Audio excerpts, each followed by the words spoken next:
আমি শান্তনু শুরু করছি আজকের আমার নির্ধারিত যে অনুষ্ঠান,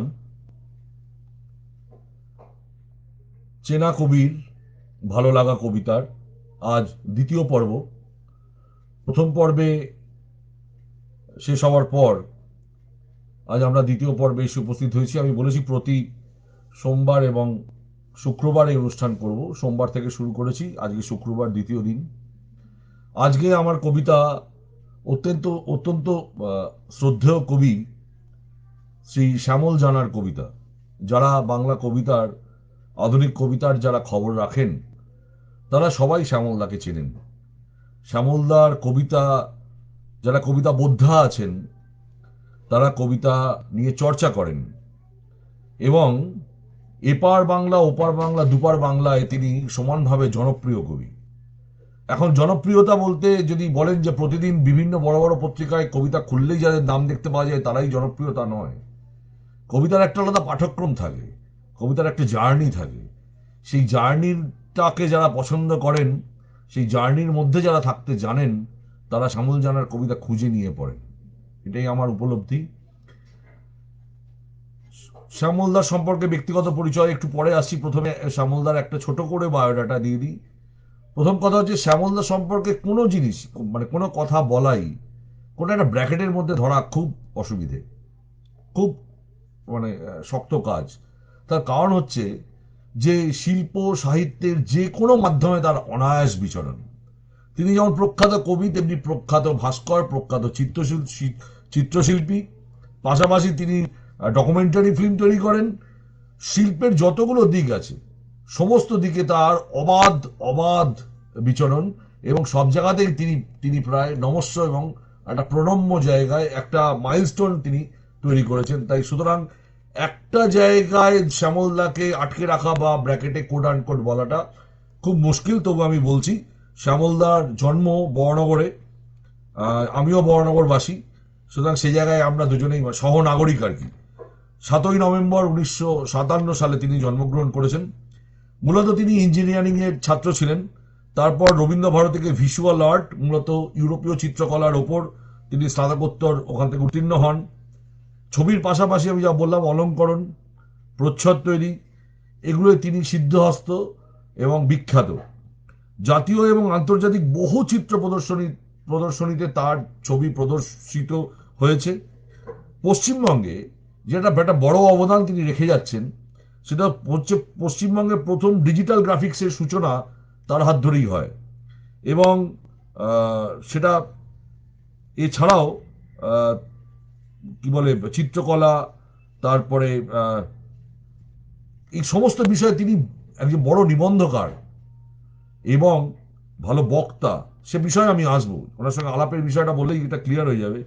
এবং বই লেখকও, বিভিন্ন ভাস্কর্য, মেদিনীপুরে অনেক বড় বড় ভাস্কর্য তিনি তৈরি করেছেন। এইটুখানি আমি ছোট করে যেটুখানি বলো, নাহলে সময়টা অনেকটা চলে যাবে। আমাদের মূল বিষয় যেহেতু কবিতা, সেহেতু আমরা কবিতার সঙ্গেই থাকবো। কবিতার বই তার ক্রোধের মুখ রোদের মতো, কয়েকটি কবিতা, কুয়াশা নামক মেয়েটিকে, ভুল, টিপছাপ, টিপছাপ 2, মিঠি কথা, ভ্রমণ সিরিজ, এই কবিতার বই তার। আমি যতটুখানি সংগ্রহ করতে পেরেছি, এরপরও আরো অনেক থাকবে এবং তিনি বহু পুরস্কারে পুরস্কৃত। আমি যেগুলো যা সংগ্রহ করতে পেরেছি তার মধ্যে বাল্মীকি পুরস্কার, কিশোর দুনিয়া পুরস্কার, নিত্যানন্দ স্মৃতি পুরস্কার, বাংলা কবিতা একাডেমি সম্মাননা, ইস্কা সম্মাননা, সালিমার চিলড্রেন্স ডিটেকটিভ পুরস্কার, এখন রোদ্দুর নির্মল ব্যানার্জি স্মৃতি পুরস্কার, এই সমস্ত পুরস্কারগুলোতে তিনি পুরস্কৃত। কিন্তু এইগুলো বললেই একজন মানুষকে সবটা ধরা যায় না, সবটা ধরা যায় না। ধরুন আমার কথা যদি বলেন, আমার কবিতার জার্নি খুব বেশি দিন নয়। কবিতা, সিরিয়াসলি কবিতা পড়াশুনো করা বা লেখালেখি করা, এইগুলো করতে করতে শুরু করেছি যখন, তখন শ্যামলদার সঙ্গে আমার দেখা বা সাক্ষাৎটা অনেক খুব কাব্যিক ভাবে। মানে সুভাষ মুখোপাধ্যায় একটা অদ্ভুত কবিতার লাইন আছে, তারপর চলতে চলতে এক নদীর সাথে দেখা। ঠিক তেমনি আমারও চলতে চলতে শ্যামলদার সাথে দেখা। ইচ্ছে কুসুমের সভা হবে প্রতি মাসের তৃতীয় রোববার সভা হয়। কেদারনাথ দাস তার সম্পাদক। তিনি একদিন আমাকে ফোন করে বললেন যে কালকে অমুক দিনে সভাটা মিস করো না। কেন?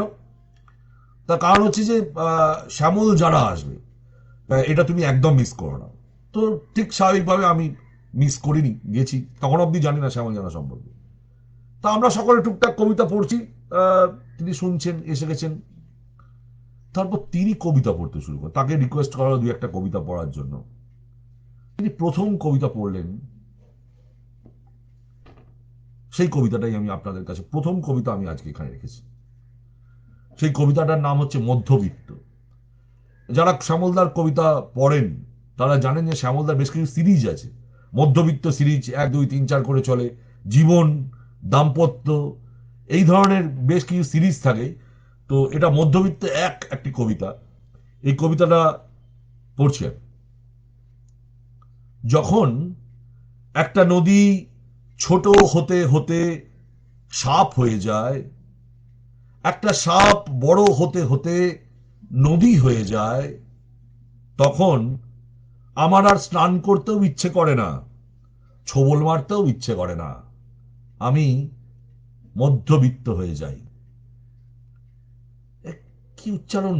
আমি আমি সেই মুহূর্তে আমার শরীরের ভেতর এমন একটা শিহরণ, আমি বলে বোঝাতে পারবো না যে আমি গিয়ে কি শুনলাম। একটা সাপ বড় হতে হতে নদী হয়ে যায়, একটা নদী ছোট হতে হতে সাপ হয়ে যায়, আর তখন তাদের এমন একটা চরিত্রের বিন্যাস ঘটে, পরিবর্তন ঘটে, যে তখন কেউ স্নান, সেই নদীতে কেউ স্নান করতেও চায় না, আবার সবল মারার ইচ্ছেটুকু চলে যায়। মধ্যবিত্তদের চরিত্র সম্পর্কে একটা অদ্ভুত বিশ্লেষণ, এবং কি গভীর বিশ্লেষণ করলেন তিনি।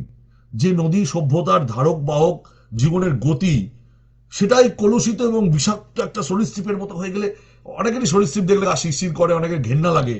তো একটা নদী যে সভ্যতার ধারক বাহক, যার নদীকে কেন্দ্র করে সমস্ত সভ্যতা গড়ে উঠেছে, সেইটা যখন ঘিনঘিনে হয়ে যায়, সেটা যখন ঘেন্নার মতো একটা বিষয় হয়ে দাঁড়ায়, তখন তখন সেটা মধ্যবিত্ত হয়ে যায়। এবং মধ্যবিত্ত যেমন আশা আছে, আকাঙ্ক্ষা আছে, স্বাদ আছে, কিন্তু সাধ্য নেই, এবং নিজের যে পিছু টান, সেই সমস্ত পিছু টানের মধ্যে দিয়ে আলটিমেটলি সে কোনো একটা স্ট্রাইকিং ফোর্সে পৌঁছতে পারে না। এই যে কথাটা তিনি বললেন, একটা গভীর চেতনা, এবং এই চেতনাটা শুধুমাত্র সাধারণ চেতনা নয়। মধ্যবিত্তকে খারাপ বলতে গেলে একটা চেতনা লাগে, একটা মতাদর্শ লাগে, সেটা অবশ্যই একটা বামপন্থী মতাদর্শ। একটা বামপন্থী মতাদর্শের মধ্য থেকে দাঁড়িয়ে তিনি মধ্যবিত্তকে চ্যালেঞ্জ করে দাঁড় করে মধ্যবিত্তকে উন্মোচন করলেন তাদের ক্যারেক্টারটা। সেটা এই মাত্র মাত্র 4টে লাইনে।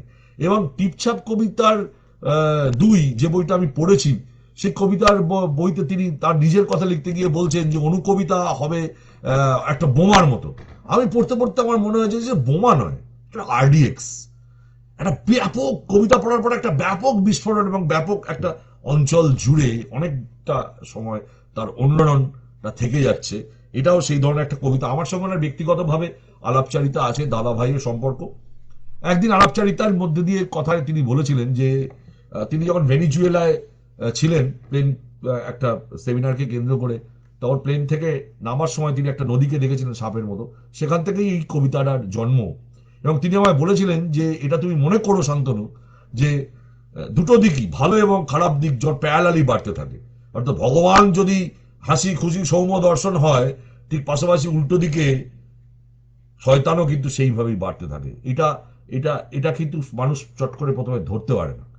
তো সেই কনসেপ্ট থেকেই তিনি এই কবিতাটা লিখেছেন। এবং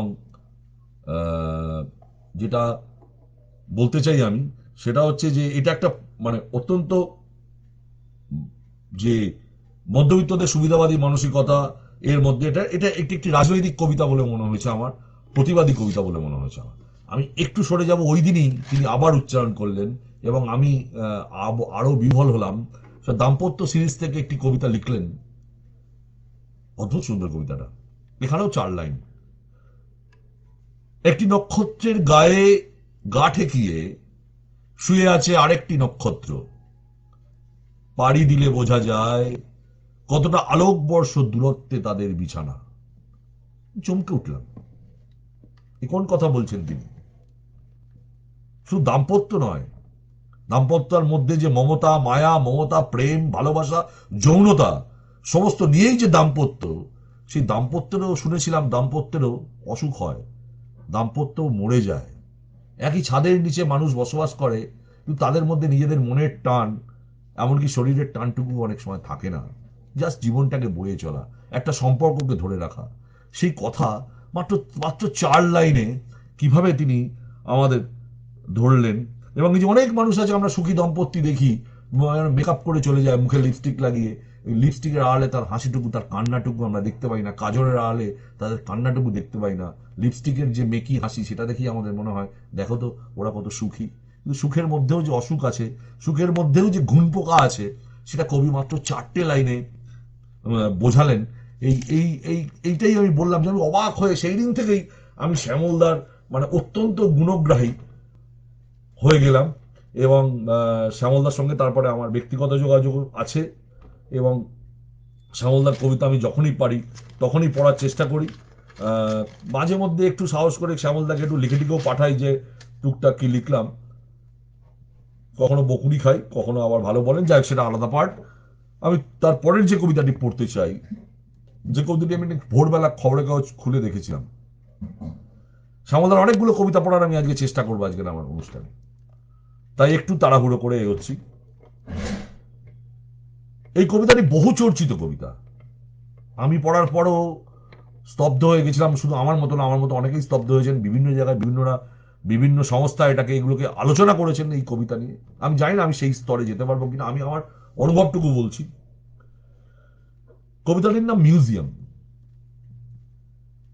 ধর্ষণ করে মেরে ফেলার আগে শেষ যে চিৎকারটি নাবালিকার মুখ থেকে বেরিয়েছিল, সেটি নোংরা জলকাদা মেখে একাকী পড়েছিল নির্জন জলাশয়ের ধারে। আমি তাকে কুড়িয়ে বাড়ি নিয়ে আসি, কেচে ইস্ত্রি করে বাঁধিয়ে আমার ড্রয়িং রুমে টাঙিয়ে রাখি সেই চিৎকার। তারপর থেকে প্রত্যেক দিন আমার পূর্বপুরুষেরা নয়, আমার পূর্ব মহিলারা এক একজন করে আলাদা আলাদা ভাবে আমার ড্রয়িং রুমে আসতে শুরু করেন, আর প্রত্যেকেই আলাদা আলাদা করে একইভাবে বলেন, এ চিৎকার তুমি কোথায় পেয়েছো? এ তো আমার চিৎকার। গায়ে কাঁটা দেয়া কবিতা। কি কথা বললেন তিনি! ধর্ষণকে তিনি কোন মাত্রায় নিয়ে গেলেন, কোন দিকে নিয়ে গেলেন। ধর্ষিতা, ধর্ষণ এখন একটা বড় চর্চিত বিষয়, কিন্তু সেটাকে তিনি তার কবিতার মধ্যে দিয়ে এই গার্হস্থ্য হিংসা এবং ওই জোর করে শরীর দখলের যে কথা তিনি বললেন, যে এবং এখানে খুব সিগনিফিক্যান্ট একটা লাইন, একটা কথা আছে, সেটা হচ্ছে আমার পূর্বপুরুষেরা নয়, আমার পূর্ব মহিলারা। এই পূর্ব মহিলারা লেখাটা একটা নতুন নতুন দিক আমাদের দিলেন এইভাবে। এটা অত্যন্ত একটি নারীবাদী কবিতা, এবং অত্যন্ত নারীবাদী মন থেকে তিনি এই কবিতাটাকে লিখেছেন, যে প্রতিদিন ছাদের নিচে কত অন্যায় হয়। আমি বিয়ে করেছি, আমি বিবাহিত, স্ত্রী আমার সম্পত্তি। এই সম্পত্তি যে ধারণা, সেই ধারণাটাকে তিনি নাড়িয়ে গেলেন একটি অপরাধের সাথে। সেই অপরাধটা, যে অপরাধটা একটা নাবালিকাকে ধর্ষণ করার সঙ্গে সমতুল্য অপরাধ, সেই সমতুল্য অপরাধটাকে তিনি এক করলেন। এবং নারী স্বাধীনতার এত ভালো কবিতা বাংলা সাহিত্যে খুব কমই, আমার মনে হয় যে খুব কমই আছে, এবং চিরন্তন একটা গোপন বিষয়, যে বিষয়টা নিয়ে অনেকে ডিল করতে চাইবেন না, ভয় পাবেন যে এটা বোধহয় আমি হয়তো একটু নিন্দিত হয়ে যেতে পারি, আমি একটু বিতর্কিত হয়ে যেতে পারি।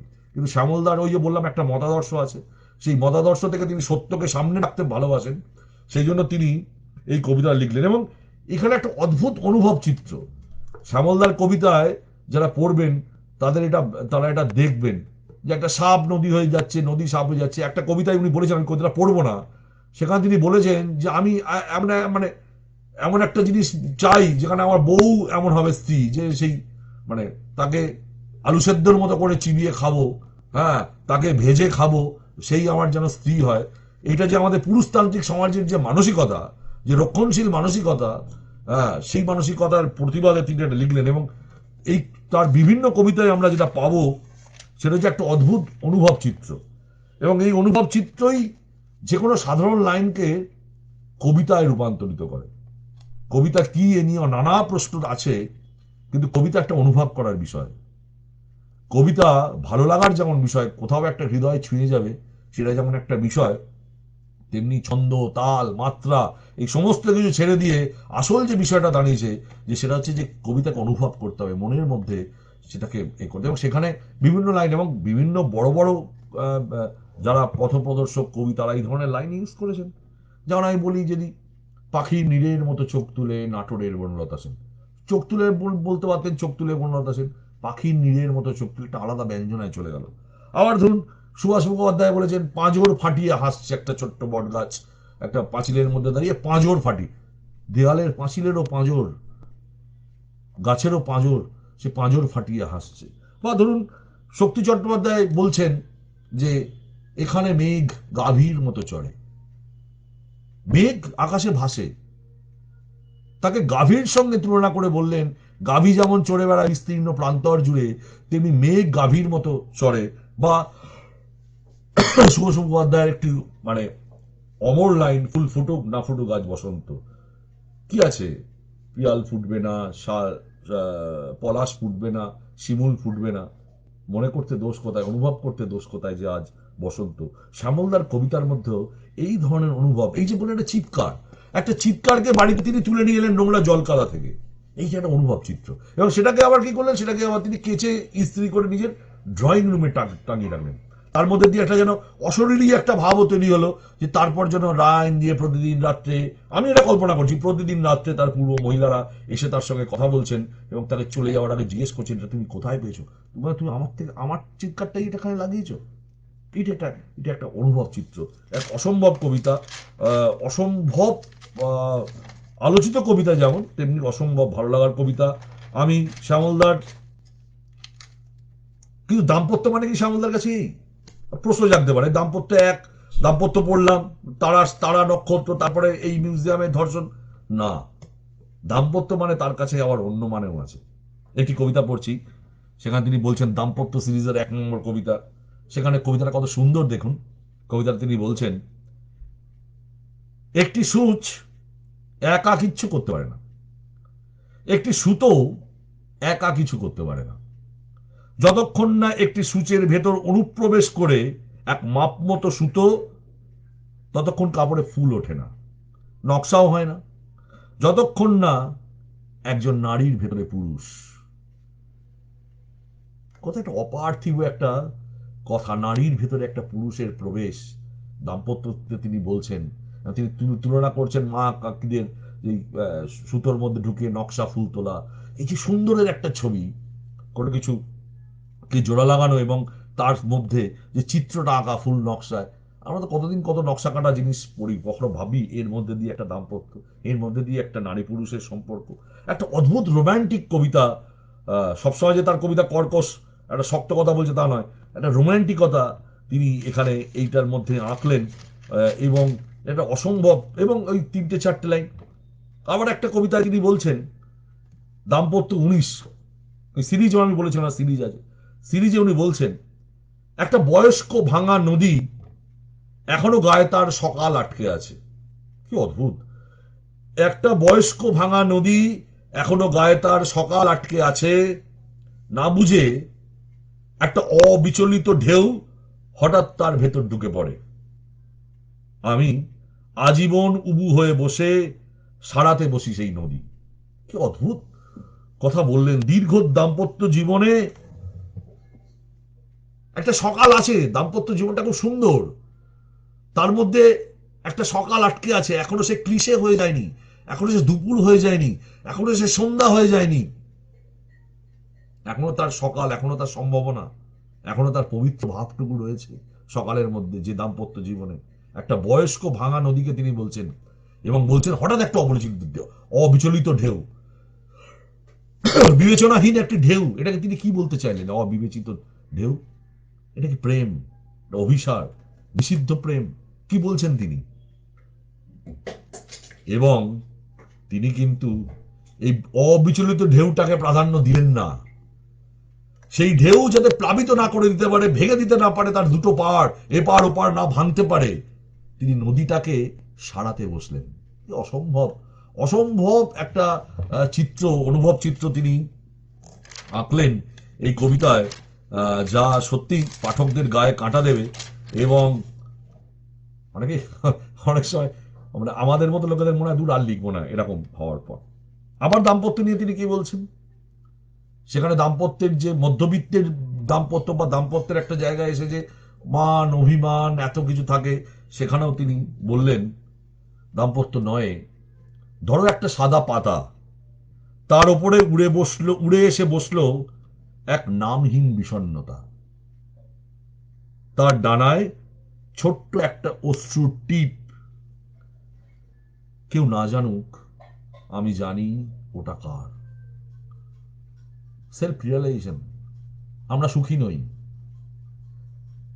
আমি বুঝি তোমার দুঃখটা, তোমার যন্ত্রণাটা। কজন বলতে পারে না এমন ভাবে, এত ছোট্ট কথার মধ্যে। শ্যামলদা বলেছেন ধরো একটা সাদা পাতা, তার উপর উড়ে বসলো একটা নামহীন বিষণ্ণতা, যে বিষণ্ণতাকে তিনি সম্পর্ক বলতে পারছেন না, নাম দিতে পারছেন না, সর্বত্রই জুড়ে আছে একটা বিষণ্ণতা, এবং তার উপর তার ডানায় একটা ছোট্ট অশ্রুর টিপ, আমি জানি ওটা কার। বলে দিতে হয় না পাঠককে যে কার। কি অসম্ভব একটা চমকে দেওয়ার মতো। তিনি মাত্র 4টে পংক্তিকে মানে 4টে লাইনকে লিখলেন, লিখে তিনি ব্যবহার করলেন এই কবিতা।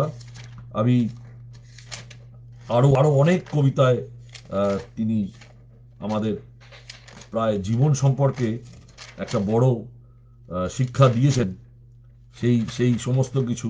আবার তিনি এখানেও বলছেন সন্তান কবিতাটাতেও একটা অদ্ভুত কথা, তিনি কত সুন্দরভাবে একটা পারিবারিক ছবি আঁকছেন। হ্যাঁ, একটা স্বামী স্ত্রীর দ্বন্দ্ব, ভালো লাগা মন্দ লাগা, খুঁটি নাটি টুকটাক, এর মধ্যেও তিনি বলছেন আমার স্ত্রী রোজ কালো কালি দিয়ে খাতায় দুঃখ লেখে, আমি রোজ সাদা কালি দিয়ে সেটা কেটে দিই। আমার স্ত্রী যখনই লাল কালি দিয়ে খাতায় আনন্দ লেখে, আমি তখনই নীল কালি দিয়ে সেটা কেটে দিই। এখন আমাদের সন্তান লাল নীল সাদা কালো এই 4টে কালির পেন দিয়ে একসঙ্গে একটা নিশান এঁকে আমাদের দুজনকেই বলছে ফু দাও, একসাথে ফু দাও, পতাকাটা যেন সব সময় ওড়ে। সমস্ত কিছুর মধ্যেও জীবনে জিতে যাওয়ার কথা, জীবনকে আঁকড়ে ধরে আরো এগিয়ে যাওয়ার কথা, আরো প্রফুল্লতার কথা, আরো বেটার জীবন যাপন করার কথা তিনি মাত্র 6 লাইনে তিনি বললেন আমাদের কাছে। একটাও চমকে যাওয়ার মতো বা গভীরভাবে গভীরভাবে এই কবিতার মধ্যে ঢোকার কথা। এবং যেটা বললাম যে আমরা যারা কবিতা লিখছি, যারা চর্চা করছি, সেই চর্চায় এগুলো খুব দারুণভাবে কাজে দেবে। এবং আমি বলেছি একটা বামপন্থী চেতনা মতাদর্শ তিনি সবসময় তার মধ্যে রাখেন, সেই জন্যই তাই বলেই বোধহয় তিনি মা বাতাস বলে একটি কবিতা লিখতে পেরেছেন। বাতাস বলে একটি কবিতা তিনি বলছেন একটা পুকুরের দীর্ঘশ্বাস আমি খুলে এনে সমুদ্রে ভাসিয়ে দিই, বেশ খানিকটা লোনা জল মিঠে হয়ে যায়, তাতে মাছেদের অভ্যাস আসন পেতে বসে। সেই হতদরিদ্র মানুষটির দীর্ঘশ্বাস আমি বয়ে এনে ওই বড়লোকের 26 তলার বিলাসী ফ্ল্যাটে ছড়িয়ে দিই। আকাশের রঙিন হাওয়া সেই দীর্ঘশ্বাসকে অনায়াসে গিলে নেয়, কিছুই ঘটে না। ভাবো জল পারে, মানুষ পারে না। কি অসম্ভব একটা প্রতিবাদী কবিতা তিনি এখানে আমাদের উপহার দিলেন। এখানে দুটো চরিত্রের কথা তিনি বলেছেন, দুটি দীর্ঘশ্বাসের কথা বলেছেন। একটি পুকুরের দীর্ঘশ্বাস, ছোট আটকে থাকা, সেখান থেকে তাকে নিয়ে গিয়ে সমুদ্রে দেওয়ার পর সমুদ্র তাকে জায়গা করে দেয়। মাছেদের অভ্যাস, এখানে মাছেদের বলতে তিনি কি শুধু মাছ বলে বোঝাতে চেয়েছেন? তিনি জীবনে বোঝাতে চেয়েছেন প্রাণ। প্রাণের সঙ্গে সবটাই জড়িত, আমাদের শহর নগর বসতি, আমি আপনি সবাই মিলে, এইটা তিনি বসে বলেছেন। আবার তিনি প্রতিবাদের সঙ্গে বললেন যে হতদরিদ্র মানুষটা, যে হ্যাভ নট মানুষটা, যে সারা জীবন কিছু পায়নি, সে কিন্তু কোনো বিদ্রোহ করেনি, সে কিন্তু কোনো পতাকা নিয়ে বা বোম নিয়ে 26 তলার বাড়িতে যাচ্ছে না, তার একটা দীর্ঘশ্বাস আছে না পাওয়ার। সেই দীর্ঘশ্বাসটুকু কবি নিয়ে গিয়ে 26 তলার ফ্ল্যাটে দিচ্ছেন, যে যেখানে সেখানে হতদরিদ্রটার জায়গা হবে। যে পুকুরে আমি নিয়ে এসেছিলাম, পুকুরের দীর্ঘশ্বাস সমুদ্রে দিয়েছিলাম, সমুদ্রে এত বিশালতার মধ্যে তাকে জায়গা দিয়েছিল, কিন্তু 26 তলার ফ্ল্যাটে যখন নিলাম সেখানকার নানা রঙিন বাতাস সেই দীর্ঘশ্বাসটাকে গিলে নিল, কোথাও দীর্ঘশ্বাসটাকে পাওয়া গেল না, এবং গরিবের দিনও বদলালো না। তাহলে প্রকৃতি যা পারে মানুষ তা পারে না। মানুষের এই সভ্যতা, ব্যক্তি সম্পত্তি, ব্যক্তিগত মালিকানার যে অধিকার বোধ, সেই ব্যক্তিগত অধিকার বোধ এবং আস্তে আস্তে ধনী দরিদ্রের যে তফাৎ, সেই ধনী দরিদ্রের তফাতের মধ্যে কিছুতেই কিছু মুষ্টিমেয় মানুষ ম্যাক্সিমাম মানুষকে শোষণ করার যে যে ব্যবস্থা, সেই ব্যবস্থাটা এইভাবে বদলাবে না, এটা তিনি বললেন। যে মানুষ পারে না, অমোঘ উচ্চারণ করলেন। যা ভাবো একবার, জল যা পারে, প্রকৃতি যা পারে, যে প্রকৃতি আমাকে দিয়েছিল, মানুষই ভাগ করেছে, এটা তোমার, এটা আমার, এই রাষ্ট্র তোমার, এই কাঁটা তার আমার, এই দিক থেকে তুমি যাবে, ওদিক থেকে তুমি যাবে, তুমি কালো আমি ফর্সা, তুমি বেটে আমি লম্বা, তুমি নারী আমি পুরুষ, তুমি ব্রাহ্মণ আমি ছোট লোক, এই যে ভাগ, এইটা তিনি এত সুন্দরভাবে এই কবিতায় তিনি বললেন যে এইটা একটা, এবং সেই ওই বড় লোকেদের জন্য সবই আছে, ধনী লোকেদের জন্য সবই আছে, সেই কথাটাকে তিনি উচ্চারণ করলেন একটা অদ্ভুত সুন্দর কবিতা আমাদের মধ্যে দিয়ে, দেয়ার মধ্যে দিয়ে তিনি বললেন। এবং আরো জীবন সম্পর্কেও তার যে অভিজ্ঞতা, জীবন সম্পর্কে তিনি বলছেন, এটাও খুব খুব দারুণ অনুভব চিত্রের একটি কবিতা। সেটি হচ্ছে এক এক মানে কবিতার লাইনের মধ্যে আছে, এটা কবিতাটার শিরোনাম হচ্ছে জীবন দুই। এক, কৌটো ভর্তি অন্ধকারের ভেতর এক বিন্দু আলো। দুই, কৌটো ভর্তি আলোর ভেতর এক বিন্দু অন্ধকার।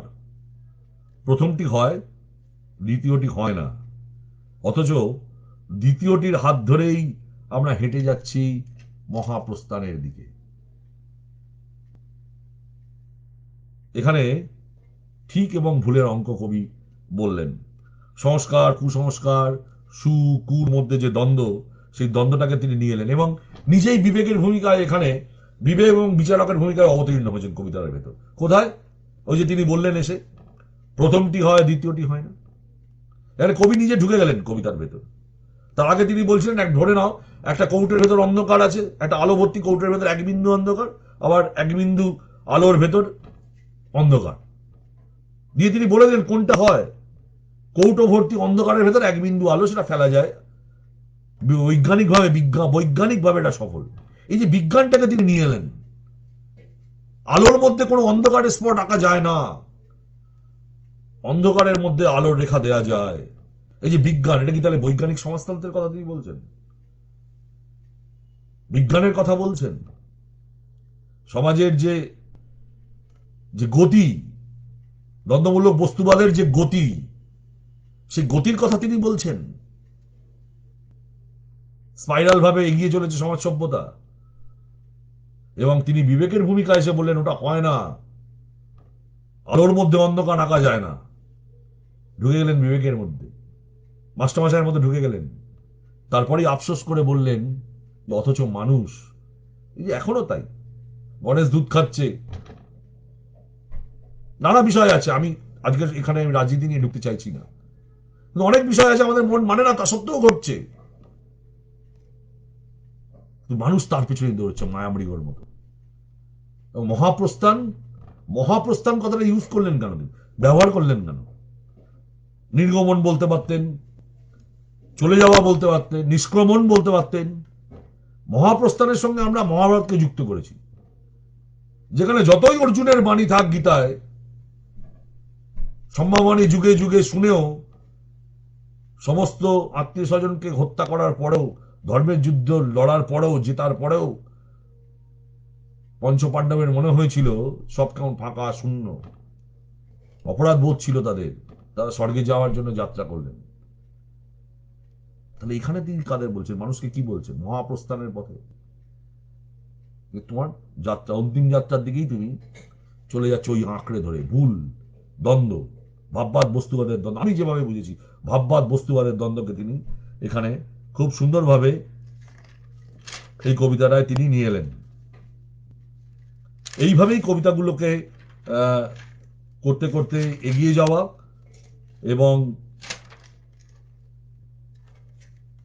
এই যে যখনই আমি দ্বন্দ্বমূলক বস্তুবাদের কথা নিয়ে আসছি, তখন তিনি একটা অদ্ভুত কবিতা লিখলেন, যে কবিতাটার নাম দিয়েছেন নকশাল 50।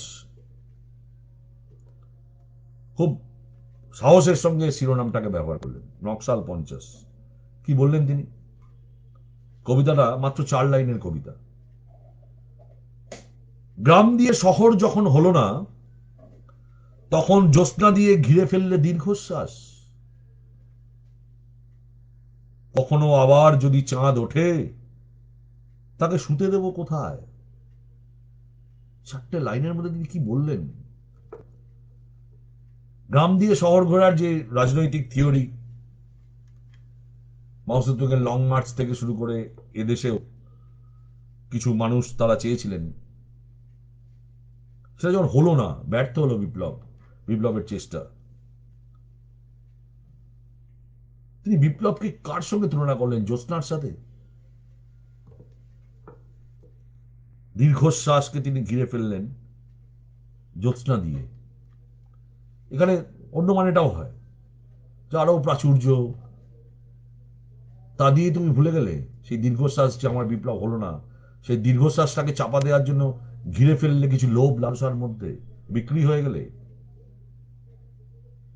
আর আবার যদি কখনো চাঁদ ওঠে, আবার যদি কখনো সম্ভাবনা আসে, আবার যদি ঝিলিক মারে, বিপ্লবের ক্ষেত্র প্রস্তুত হয়, তাহলে তাকে কোন জায়গায় রাখবো? তুমি তো ঘিরে ফেললে, তোমার এই সমস্ত বিপ্লবকে বিক্রি করলে দিলে, তুমি কম্প্রোমাইজ করলে। তুমি এই যে কম্প্রোমাইজের যে বিস্তীর্ণ ক্ষেত্রটা তুমি তৈরি করলে, তাহলে চাঁদ উঠলে তাকে তাকে কোথায় জায়গা দেবো?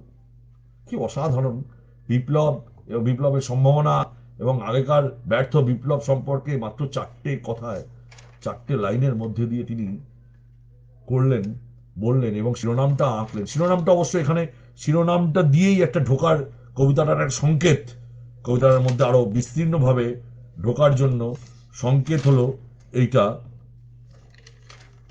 এইভাবে এইভাবে শ্যামলদার সঙ্গে, শ্যামলদার কবিতার মধ্যে দিয়ে আমাদের জার্নি এগিয়ে চলেছে। দুই একটা কমেন্টস আমি পেয়েছি, আর বাকি কমেন্টস আমি পাইনি। আমিও আমার অনুষ্ঠানের প্রায় শেষ দিকে চলে এসেছি। একটি কবিতা, দুটি কবিতা আমি এরই সাথে একটি আরো একটি অমক কবিতা আমি পড়ে নিতে চাই এখানে। সেটা হচ্ছে ভারতবর্ষ বলে একটি কবিতা। এখানে তিনি বলছেন, ভারতবর্ষ কবিতায়, মৃত্যুর গায়ে আলকাতরা মাখানোর দায়িত্ব পেয়েছে এক অলস জমদূত। তার এক হাতে স্মৃতিহীন একটা রঙের ডিবে, আর অন্য হাতে একটি জন্মান্ধ বুরুষ। একটা অসাধারণ প্রতিবাদী কবিতা। কিন্তু এই কবিতার মধ্যে ঢুকতে গেলে ওই শিরোনামটা একটা বড় সংকেত। এখানে কবি মৃত্যুকে জয় করতে চান, কালো অন্ধকার আলকাতরায় চাপা দিতে চান, মৃত্যুকে ঢেকে দিতে চান, মৃত্যুর ঔজ্জ্বল্য, মৃত্যুর যে গ্ল্যামার, সেই গ্ল্যামারটাকে তিনি কালো আলকাতরায় লেপে দিয়ে মৃত্যুকে হারিয়ে দিতে চান, কিন্তু কিছু করতে পারছেন না। একটা স্মৃতিহীন, একটা জন্মান্ধ, এই যে দুটো কথা তিনি ইউজ করলেন, স্মৃতিহীন, দুটো উপমা তিনি বললেন। স্মৃতিহীন একটা রঙের ডিবে। এই স্মৃতিহীন মানে যার কোনো ইতিহাস নেই, যার কোনো ভালো লাগা মন্দ লাগা নেই, অর্থাৎ একটা রোবটের মতো। স্মৃতি তার কিছু নেই, কোনো আবেগ নেই, কোনো বিবেক নেই। তাকে দিয়েছেন যে মৃত্যুকে মারতে হবে, কিন্তু সে মারতে হবে। যেন আমাদের দেশের রাজনৈতিক নেতারা সারা দিন লালকেল্লায় প্রতি বছর ভাষণ দিয়ে যাচ্ছেন, কিন্তু দিন আর বদলাচ্ছে না। গরিবি হাটাও, গরিবি হাটাও করতে করতে অ্যাকচুয়ালি গরিবি হেঁটে যাচ্ছে, গরিবিরাই মরে যাচ্ছে। সেই জায়গাটাকে তিনি বললেন যে একটা স্মৃতিহীন একটা রঙের ডিবে, যেখানে কোনো কিছু নেই, এবং জন্মান্ধ একটি বুরুষ, যে দেখতে পায় না, যে সে বুরুষটি দেখতে পায় না, তাই এই মৃত্যুই জিতে যায় শেষ অবধি। আলকাতরা দিয়ে তাকে আর সেভাবে চেপে দেওয়া হয় না। এবং এটা ভারতবর্ষের একটা একটা অবস্থা, সেইটা তিনি বললেন, কি দারুণভাবে তিনি এটা বলেছেন। আমি আর দুটি কবিতা পড়ে তার একটি সেটা হচ্ছে যে দুটি কবিতা, আমি দুটি না তিনটি, একটি ছোট করে পড়ে নেওয়া একটি, আরেকটি হচ্ছে এই পাশাপাশি মৃত্যুকে নিয়ে বলতে গিয়ে মৃত্যু চেতনার ওপর একটি অসাধারণ কবিতা আছে তার। এটা বহু শ্রুত, অনেকেই শুনেছেন, কবি এটা নিজেও বিভিন্ন জায়গায় পাঠ করেন, নিজে বলেন, পাঠ করেন না, শ্যামলদার মাথায় থাকে, শ্যামলদা মুখস্থ বলেন। সেই কবিতার নাম দিয়েছেন তিনি বৃদ্ধাশ্রম। একটা সুইসাইড নোটে স্বরলিপি লাগাচ্ছে ফুটো বেলোর এক অন্ধ হারমোনিয়াম। খালি গায়ে উবু হয়ে বসে খাদে গলা নামিয়ে সেই স্বরলিপিতে সুর তুলছে মৃত্যু। কি অদ্ভুত একটা মৃত্যু চেতনা সঙ্গীতের সঙ্গে তুলনা করেছেন। সুইসাইডে যে শব্দটা, একটা মৃত্যুর হয়তো ঘটে গেছে, একটা সুইসাইড নোট, সেই সুইসাইড নোটে তাদের যে দুঃখ আছে, সেই যন্ত্রণা আছে, সেইটাকে স্বরলিপি বানিয়ে গান হচ্ছে। হ্যাঁ, একটা অন্ধ ফুটো বেলোর হারমোনিয়ামে সুর লাগাচ্ছে সেইটা, আর গলা তুলিয়ে সেই স্বরলিপিতে মৃত্যুই একটা একটা চিত্র আপনার সামনে আছে, একটা ফুটো বেলোর হারমোনিয়াম। মানে মৃত্যু চেতনা তো কবিদের সবসময় সাথে থাকে, সমস্ত কবির মধ্যেই একটা মৃত্যু চেতনা আছে, এবং এই মৃত্যু চেতনা আছে বলেই তাদের হাত দিয়ে সমস্ত অমোঘ লাইন বেরিয়ে আসে। এখানেও শ্যামলদা সেই মৃত্যু চেতনার কথা আমাদের শোনালেন। শব্দের যে ব্যবহার তিনি করেছেন, শব্দের ব্যবহারও আমাদের কাছে এখানে শিখতে হবে। স্বরলিপি, খাদে নামিয়ে, গলা নামিয়ে মৃত্যু, খুব ধীর লয়ে একদম তলা থেকে তারপর ঝালায় যাবে, উচ্চে যাবে, অর্থাৎ একদম নিচ থেকে, খুব গভীর থেকে মৃত্যু সেই সুরটাকে তুলে নিয়ে যেতে চাইছে। এই কিছু ভাষাহীন করে দেয় পাঠকদের কাছে। পাঠকরা তখন নির্বাক হয়ে ভাবতে থাকে যে কি পড়লাম। এটাই হচ্ছে শ্যামলদা। আমি শ্যামলদার দুটি কবিতা পড়ব। এখানে তিনি বলেছেন একটি কবিতা, জীবনমুখী, এই জীবনের কথাই বলেছেন তিনি। কবিতাটি খুব ভালো লাগে আমার। সেটি হচ্ছেন আমার অসুস্থ মা। এই কবিতায় তিনি বলছেন, মাঝে মাঝে খুব সরু আনন্দের স্ট্রাইপ দেয়া একটা দুঃখকে দুটো উলের কাঁটা দিয়ে বুনতে বুনতে একদম শেষে এসে আমার মা যখন দেখেন অজান্তে কখন যেন অনেকগুলো ঘর পড়ে গেছে, আমার দিকে তাকান তিনি। আমি তখন এতদিন ধরে পুষে রাখা তার ভাঁজ করা স্বপ্নটিকে খুলে মাদুরের মতো গুটিয়ে সিন্ধুকে তুলে রাখছিলাম। মা বললেন, ভাঁজের দাগটা তো থেকেই গেল। আর জিজ্ঞেস করলেন, ভাঁজের দাগ কি দিয়ে তৈরি হয়? আলো দিয়ে না অন্ধকার দিয়ে? দাগ তৈরি হচ্ছে অন্ধকার এবং আলো। একটা না পাওয়ার কবিতা, একটা বঞ্চিত মানুষের জীবনের কথা। মা আমাদের জীবনটাকে বুনে দিচ্ছেন, একটা সোয়েটার বুনছেন, কিন্তু বুনছেন এখানে একটা জীবন। উলের কাঁটা দিয়ে তিনি দুয়ে দুয়ে চার, চারে চারে আট, আটে আটে 16 মেলাতে গিয়ে দেখলেন যে বড় ভুল হয়ে গেছে। যখন ভুল হয়ে গেছেন তখন তিনি দেখছেন যে যার জীবন তিনি বুনে দিতে, যার সোয়েটার তিনি বুনছেন, তার যার জীবনটাকে তিনি বুনছেন সোয়েটার রূপে, সেখানে কিছু ভুল থেকে গেল, যার জন্য তার না পাওয়া হলো না। না পাওয়াটাই ঘটলো জীবনে, অনেক কিছু তার পাওয়া হলো না। এবং এই যে মানে জীবনটা হচ্ছে তার উলের কাঁটা, এবং সময় সেখানে সেখানে একটা ফাঁক থেকে গেছে, তাই ঘরগুলো পড়ে গেছে। নিজের ঘর পড়ে যাওয়ার সঙ্গে নিজের জীবনের তুলনা, অসাধারণ একটা উপমা। এবং তারই সেখানেই আবার দ্বিতীয় লাইনে এসে আবার আবার একটা ধাক্কা মারলেন অনুভব চিত্রের, সেটা হচ্ছে ভাঁজের দাগ। স্বপ্নটাকে তিনি ভাঁজ করে, মা নিজে রিয়েলাইজ করলেন যখন সব অনেক কিছু ভুল হয়ে গেছে, আর মায়ের যে স্বপ্নটা তার সঙ্গে রিলেটেড, সেটাকে যখন ভাঁজ করে মায়ের সিন্ধুকে তুলে রাখতে যাচ্ছেন। সিন্ধুক মানে যেখানে সব থেকে বেশি সুরক্ষিত থাকে, সেই সুরক্ষিত স্থানে স্বপ্নটাকে তুলতে যাচ্ছেন, তখন মা বলছেন, যতই তুমি তোলো ভাঁজের দাগ পড়তো। আমার ওই পড়ে যাওয়া ঘরের মতো ভাঁজের দাগটা থেকে গেল। তারপর তিনি বলছেন, ভাঁজের দাগ কিভাবে তৈরি হয়? আলো দিয়ে না অন্ধকার দিয়ে? এখানে আলো আর অন্ধকার, সুখ আর দুঃখে, জীবনে সুখ থাকে দুঃখ থাকে। আমাদের মতো মানুষের 70% দুঃখ, 30% সুখ, ক্ষণিকের সুখ। তাই সুখ, আলো আর আধারির মধ্যে দিয়ে তার যে স্বপ্ন, সেই স্বপ্নটার মধ্যে কোন দিকটা ভারী কবি বলেননি, কিন্তু এই যে পাওয়া না পাওয়ার যন্ত্রণার মধ্যে দিয়ে এই এক অসম্ভব ভালো কবিতা তিনি আমাদের কাছে একটা ভেদ রেখা যেটা রেখেছেন, ভাঁজ করা একটা পাঁচিল। হ্যাঁ, একটা যেন পাঁচিল তৈরি হয়ে গেল সুখ দুঃখের মধ্যে দিয়ে। একটা অসাধারণ লাইন। আমি আজকের এই অনুষ্ঠান আমার আজকের অনুষ্ঠান শ্যামলদাকে নিয়ে আমি যতটা জোগাড় করতে পেরেছি, এবং আমি বলি শ্যামলদা বয়ে যাওয়া নদীর মতো, আমি প্রথমেই বলেছি যে তারপর চলতে চলতে এক নদীর সাথে দেখা, শ্যামলদার সঙ্গে আমার তাই, শ্যামল জার্নিটাও তাই। শ্যামলদা আহ, সেই যে কবিতা দিয়ে আমি শ্যামলদার আমি কবিতাটি শেষ করব, সেটি হচ্ছে যে নিজের সম্পর্কে। আমি রমেনদার কবিতার দিনেও আমি বলেছিলাম যে কবির নিজস্ব একটা আত্ম উপলব্ধি থাকে, কোথাও না কোথাও কোনো না কোনো কবিতা, কোনো না কোনো শব্দ বা কোনো না কোনো শব্দ বন্ধের মধ্যে সেইটা ফুটে বেরোয়। শ্যামলদার এখানে একটি কবিতা আছে, আমি এই কবিতাটি শেষ করব। সেটি হচ্ছে এই কবিতাটি পড়ে, সেখানে তিনি বলছেন, একটা দুঃখ যখন তার জামা পাল্টায়, আমি তার পাশে প্যান্ট পরা জিজ্ঞাসা চিহ্নের মতো দাঁড়িয়ে থাকি। একটা সুখ যখন তার জুতো পাল্টায়, আমি তার পায়ে মোজা পড়া সেমিকলনের মতো আটকে থাকি। অথচ ঈশ্বর প্রত্যেক দিন আমাকে লেখার পর আমার গায়ে পোশাক আঁকতে ভুলে যান।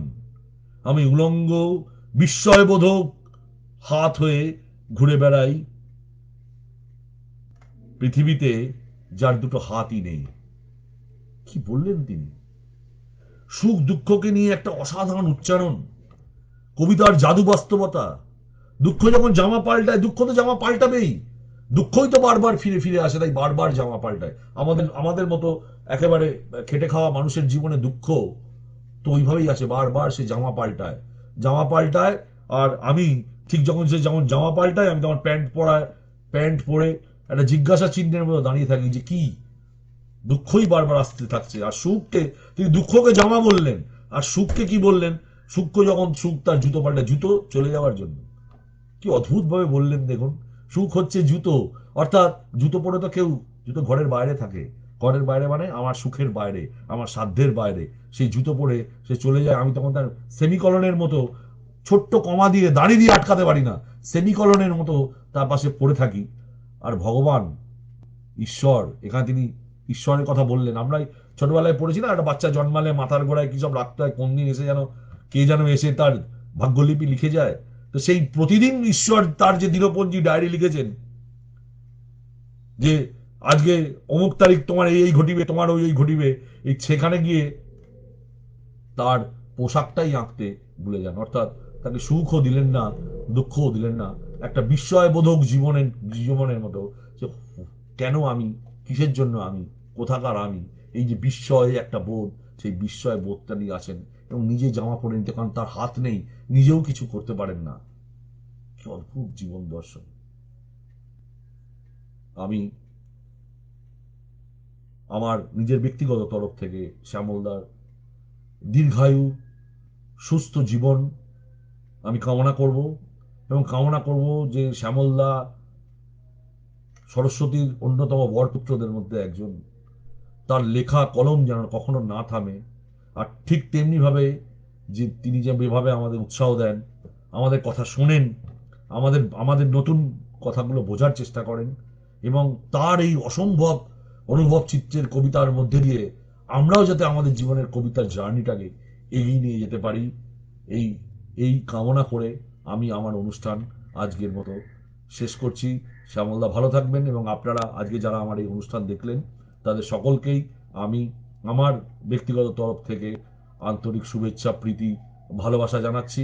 এবং আগামী সোমবার আমার আরো একজন অত্যন্ত প্রিয় কবি শ্রী কেদারনাথ দাসের কবিতার ডালি নিয়ে আপনাদের কাছে উপস্থিত হব।